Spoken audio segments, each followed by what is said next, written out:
കളിക്കളത്തിലെ പരിക്കുകളെ ഇനി പേടിക്കേണ്ട. എല്ലാവിധ സ്പോർട്സ് ഇഞ്ചുറികൾക്കുമുള്ള സമഗ്ര പരിഹാരം ഇവിടെയുണ്ട്. ABC orthopaedic hospital, near Kairali theatre, Calicut road, Manjeri. പട്ടാപ്പകൽ ബസ്സിൽ കയറുന്നതിനിടെ കുട്ടിയുടെ മാല പൊട്ടിച്ച് മോഷ്ടാക്കൾ. കഴിഞ്ഞ ദിവസം 11 മണിയോടെ തിരൂർ ബസ് സ്റ്റാൻഡിലാണ് സംഭവം.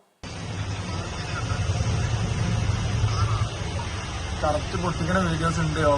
ഓളെ മേലെ കൂടി ഷോൾ ഇട്ടിട്ട് കട്ട് രണ്ടാളും നോക്കണം. രണ്ടാൾ പിടിച്ച് വന്നിരിക്കണം. ഒരു മിനിറ്റ്, ഞാൻ വീഡിയോ കട്ട് ചെയ്യാൻ എടുക്കണം.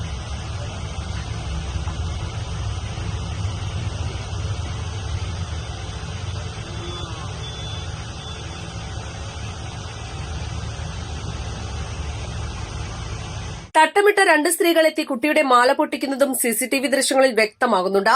തിരൂർ വൈരങ്കോട് വേലയ്ക്ക് പോകുന്നതിനിടെയാണ് മോഷണം. തിരൂർ പച്ചാട്ടിരി സ്വദേശികൾക്കാണ് മാല നഷ്ടമായത്. തിരൂർ സ്റ്റേഷനിൽ ഉച്ചയോടെ കുടുംബം പരാതി നൽകി. East live, Tirur.